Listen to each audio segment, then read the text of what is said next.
Hey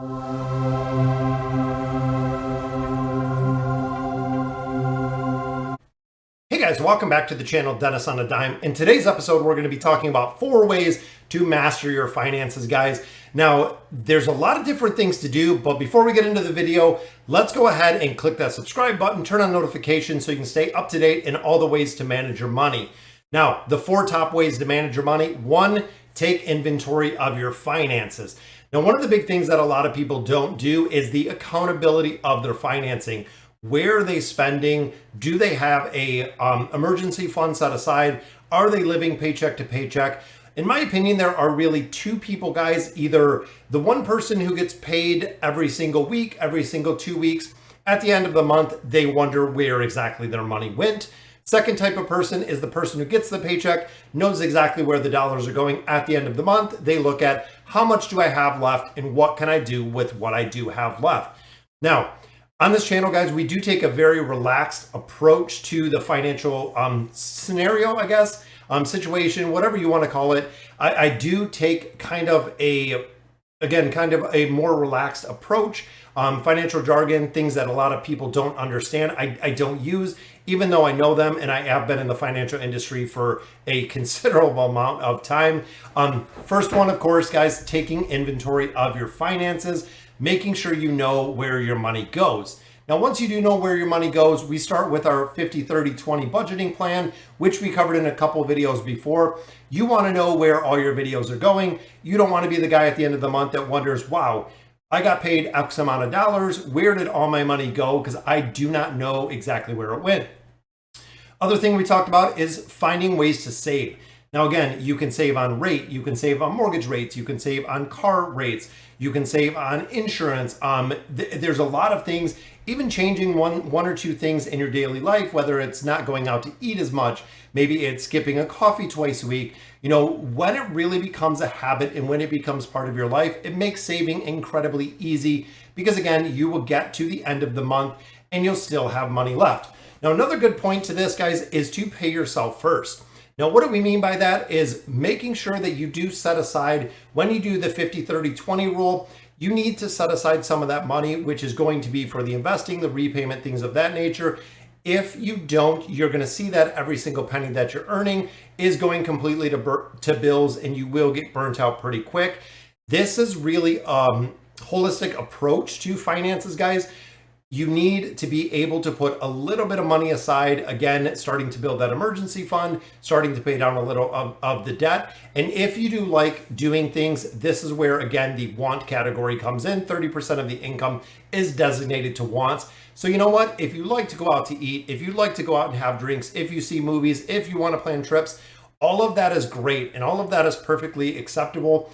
I don't want you to be frugal to the point where you get burnt out really quick and you no longer want to stay with the budget and you no longer want to stay with tracking expenses. You need to kind of view this as a game. The more effort you put into it, the more you can really track and see where the dollars go and make sure that you use the funds as they are appropriated for. If you're planning on going to Disney, you know what? It might be 2 to 3 years out. Let's say you want to have $5,000 when you go to Disney. How much do you have to save every paycheck? Weekly, bi-weekly, whatever it may be, to go ahead and make that possibility come true. Another part of this, guys, developing good credit habits. If you have a better credit score, you get lower rates for everything.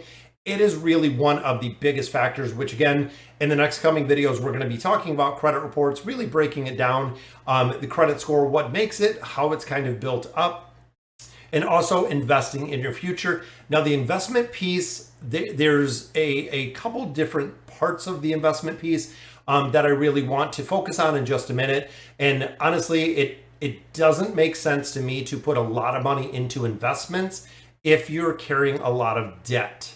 So let me say that one more time, guys.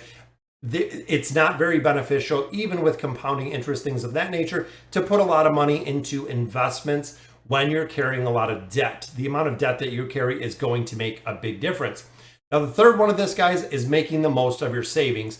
When you're putting away your money, when you have that $1,000 in your emergency fund, making sure that it is in a savings account, and a possible savings account that is going to earn you a little bit of interest, because you know what? Every dollar, every penny, it adds up in the end.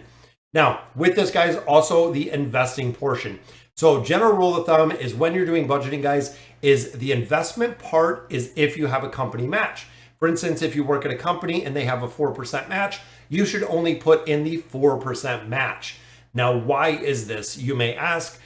This is because, again, it is more important to pay down and pay off the existing debt you have than investing.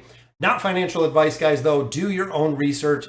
It could be beneficial, again, depending where you are, but generally speaking, with the majority of the population that carries a bulk of the debt, it is better to pay down high interest credit cards to pay off, your loans prior to investing. Investing is one of the steps that is going to come down the road after we have our emergency fund, after we pay off our debt. And you know what, guys? If you don't have any debt, it's magic, but you have a lot more money.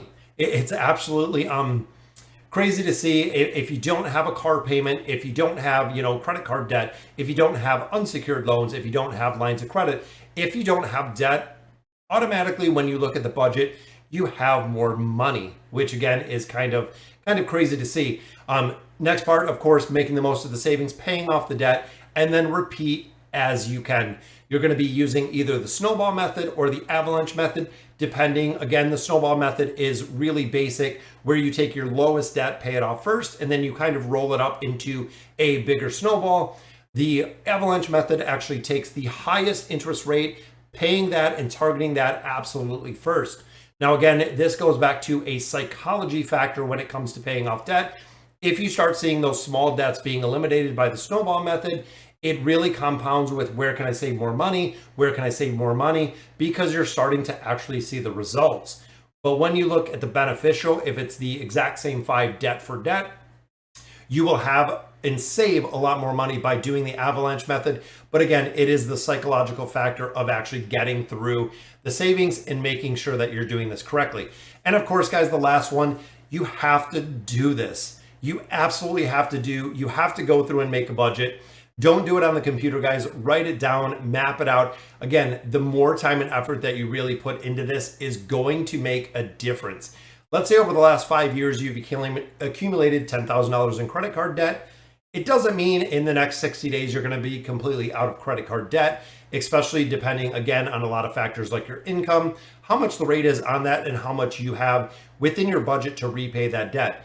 Now, if it took you 10 years to get out, maybe it's going to take you 3 to get out, or 10 years to accumulate the debt. Maybe it's going to take 3 years to pay off the debt. But again, when it is gone and the debt is completely gone, that is when we look at the investing method, or getting into the investments, is once the debt is gone. Again, you have a lot more money. So again, 4 tips, guys. Number 1, take inventory of the finances. Make sure that you know where your dollars are going. You don't want to be the guy wondering at the end of the month where all of the money went. Building a budget using that 50-30-20 rule is a real good method. It is a real basic method to breaking down the finances, making the most of the savings. When you have that $1,000 in your savings account, that is for emergencies.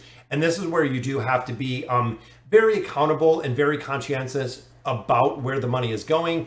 What is truly an emergency versus what is a need or a want. That is why we started breaking it down, guys, really with the fundamentals.